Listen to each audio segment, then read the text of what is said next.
is Thursday and a couple of days since I've returned from the Chobe. Now, I was hoping to get this out a bit sooner, but we've had some tech issues which we're working on. Nothing too serious, we'll be back online soon. But I wanted to talk gear, which is a follow-up from the previous video in which I asked you what does your brand of photography gear really make a difference? Cool answers all around, very nice.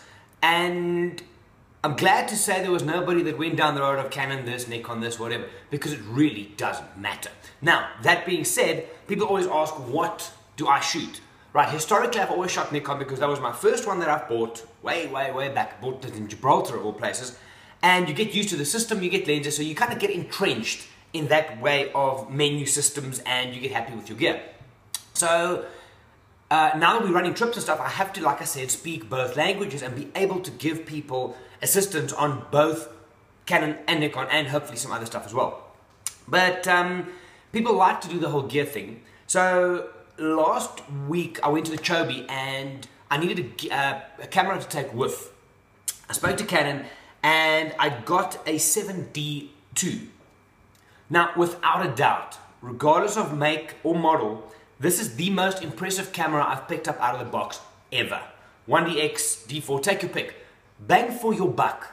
This camera, I don't think it's going to take a lot for anybody to beat this. It will happen because technology changes. So we're all very excited now, but it will change eventually. But there was a couple of things. For the price bracket it's coming in at, you're getting 10 frames a second. You're getting very decent low light, high ISO shooting. Now, people say the 7D2 was bad. It wasn't bad. It was just at the time it wasn't the best. But the jump from that to now is immense. I shot some stuff at about 1600 up to 4000 ISO just to play around. I would normally, but just to play around with it. And so far what I've seen, I haven't gotten stuck into the images just yet. The results are pretty impressive. The one thing I think for me that struck me holding it, now I would like a battery grip on there. I always have my stuff with battery grips. But was the ergonomics thereof. The setting up of this thing is beautiful. What you can do is inside the viewfinder, when you look through, you can set up what you want to see at the bottom. You're in this mode, that's your focusing point, frame rates, whatever. Very handy because we don't actually, and I didn't notice it until now, shooting how often you kind of just a quick glance to check where you're at. Now, being Nikon orientated originally, what I did like is the scrolly wheel, which you Canon guys will probably know from an exposure point of view. And then a big one for me was the ISO button. It's the same place as the 1DX, so just next to the shutter button, you can look through the viewfinder, click that button, make your changes without taking your eye away from the camera, so you can keep on shooting all the time. The whole Nikon thing where you have to change up, push here and stuff, it's a bit of a pain in the ass thinking about it now, but I mean, you're used to it, so you don't kind of bitch and moan about it, you just carry on. So, 10 frames a second. The one thing that was interesting for me is the camera of this level is the tracking ability. Now, the menu system of the 7D2 is very similar. Canon can help me here, or it could be exactly the same as the 1DX and the 5D3. It is a new camera, brand new camera, so it's not a spin-off or anything, but the tracking on the thing, in the Chobe we did a lot of bird photography. Eagles, fish eagles hunting, bee eaters, and kingfishers taking off and landing, so quick stuff. Both from a static start and following along, or just picking up, turning, and catching the bird in flight. The tracking is phenomenal. So, from a wildlife photographer point of view, like I said, wildlife photography, not landscapes and wide angles and stuff, without a doubt, the most impressive camera I've picked up out of the box. Literally when I took it out of the box.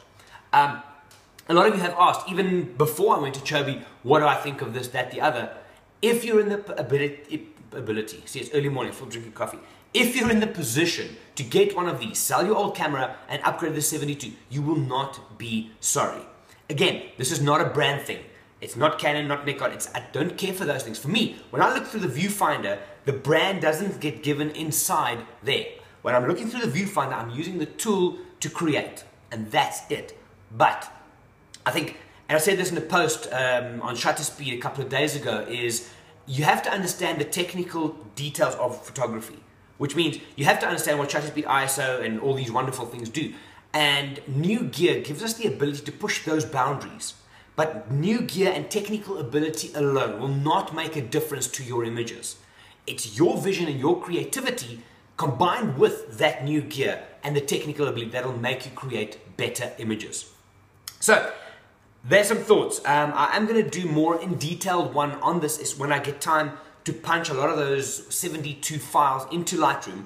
Oh, and just also, if you're going to buy the 7D2, you have to upgrade to Lightroom 5.7 so that you can read the files. This is me learning in Chobe that I only had 5.6 and I can only, long story. Anyway, so if you can, from a wildlife photographer point of view, unbelievable. I would say in that kind of bracket, best bang for your buck out there. It is phenomenal. Anyway, I look forward to playing with that camera again. Like, if I had to purchase one now personally, no doubt, that's the route I would go. Anyway, my name is Gerry, this is Wild Eye. We'll discuss this more in future. Have a good one.